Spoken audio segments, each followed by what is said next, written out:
So I wanted to give you guys a glimpse of my trip in Vancouver in Canada. And man, Vancouver's a slept-on city, but I want to thank New Shanghai Barbershop for hosting the hands-on course and look and learn. And you can see this is a pretty dope shop, man. They get complimentary beers. This was different. Like, they're sneakerheads, is what the vibe that I got. They're all sneakerheads. They took me to a sneaker store, a boutique shop, and look at their clipper holders. That's so dope to me. This is one of the students, and I don't know if you noticed that Rolex clock in the back too.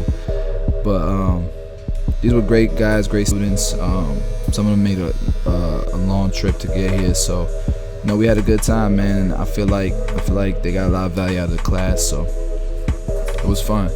So, you know, the shop itself, it's in the downtown area. These two guys, the story between these two guys is cool. They're the original owners, and they took over the shop. The original shop was called Shanghai, so they took over and named it New Shanghai. They got a pool table and all that. What's interesting is the cash only. That was interesting. But they got the classic chairs. Overall, I thought it was a dope shop. The guys, man, Andy, all these guys, man, they were super dope. Took me to dinner afterwards, and I gotta thank you guys so much for hosting, and hopefully I'll see you guys again. These are priceless, so you know in Canada you can charge more, man. Charge your worth. Alright, so you guys know this guy. He is Christian Perez on YouTube. Make sure you go check out his channel, subscribe. It's my brother, part owner of Tomb 45, headlines, all that. We're gonna go ahead get right into it. This is gonna be a beard tutorial, a faded beard with a little bit of enhancement. Now, I did do the entire cut and I didn't keep it because the angle was all messed up. I wasn't able to pay attention, so I wasn't focused during the camera wasn't focused, I should say.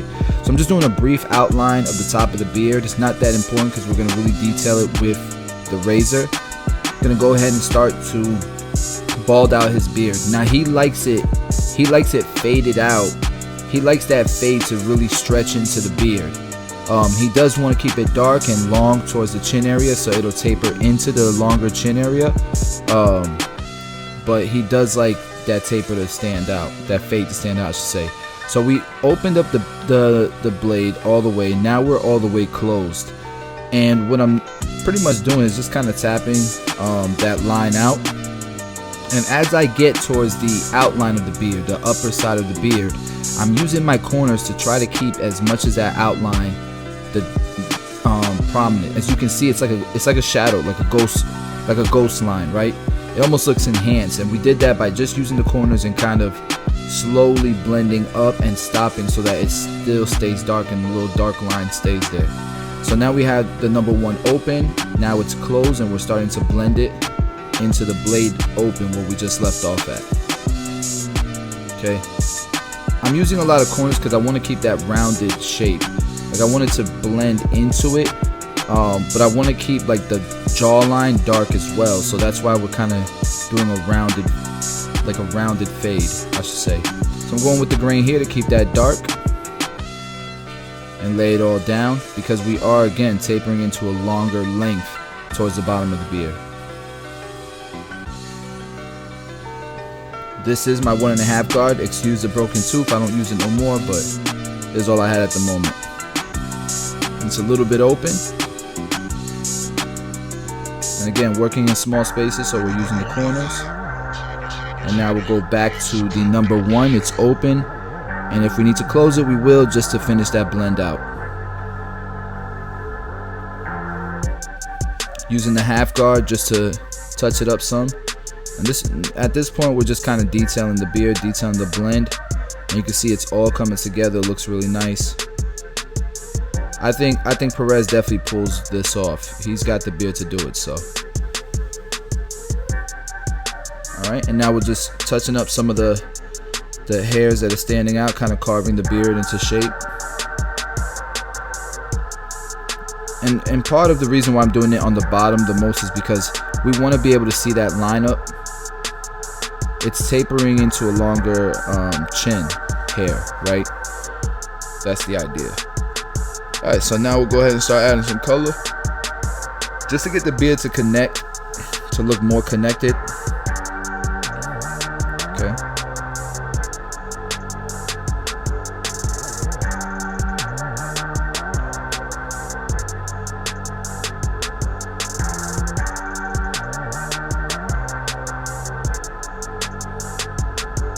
And it wasn't necessary. Of course it wasn't necessary, but nothing's really necessary, right?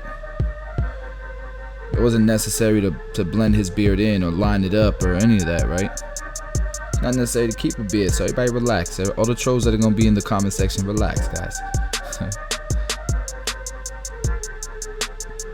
and of course we're using the Kiss Express with alcohol. And every time somebody in the comment section asks what's the solution, I tell you guys all the time, it's 3-to-1 alcohol and Kiss.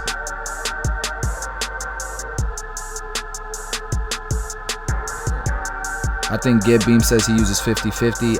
I use 3-to-1. I'm sorry, 2-to-1. I'm sorry, 2-to-1.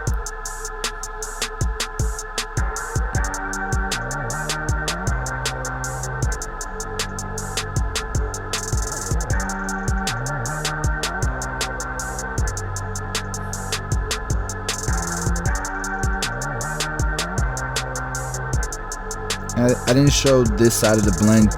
Hopefully I explained the other side well.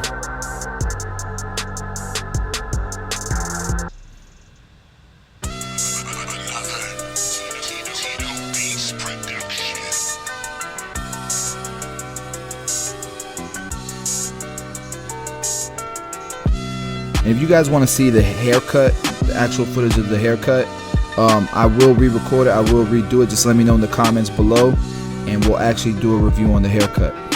So here we're using the 245 straight razor, and we're doing it dry just so you guys can see how the alcohol in the mixture dries up the skin and allows for that contrast in ash and the darkness. So you don't need to use it. You can use the shave gel. It's not gonna make the color run. The color it's a semi-permanent hair color. It's not going nowhere. Usually lasts just as long as 3 to 5 days, pretty much. I mean, that blend will be grown out in 3 to 5 days, or close to it. If only haircuts lasted longer, right?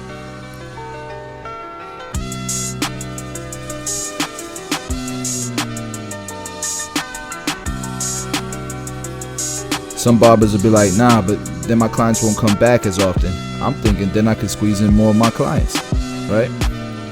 There's two different ways to look at it. You can fit more people in, or you're worried about the same guys coming in all the time. You should be worried about the other one. How can I fit more people in? When you have that mindset, man, your clientele will grow. When you have the mindset where you're thirsty and every client counts, and you stress losing a client, man, you always gonna have that mindset, man.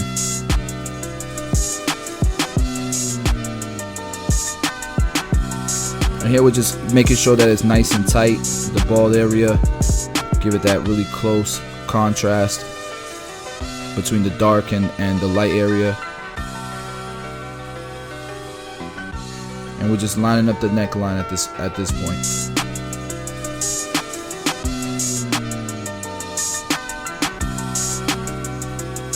Right here, I'm just kind of carving with the trimmers. You can do that with the trimmers. Trimmers are not just for lining up, like they're trimmers. They're to trim hair, right? Okay, around the mustache, I don't ever do it dry. Like, if you want to torture somebody, do it dry. If you want a nice, comfortable shave for somebody, use shave gel. One time, somebody did dry on my mustache, and boy, I would never want to put anybody through that same pain, because it's a much more dense area. Okay, I'm using the corners. That's the beauty of having a black blade. The contrast between the blade and the blade holder will allow you to see the corners better.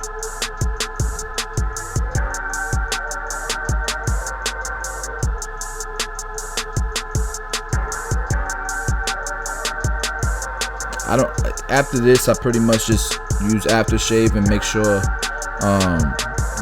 we're sanitary.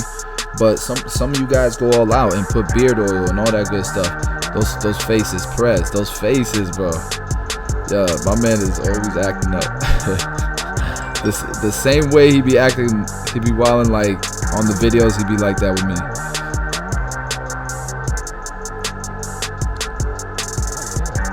But yeah, you can put some beard oil on there just to make it an experience for your client if you want to afterwards. Some aftershave lotion. It's not gonna mess with the color, you'll be fine. But yeah, in the comment section, guys, let me know what you thought about the video. Smash the like button. This week, not this week, May 20th and 21st, we'll be in Portland and San Jose for that hands-on and that look and learn class. If you're interested in attending at least the look and learn, go to tune45academy.com. I'll see you in one of those cities, man. We're gonna have a blast.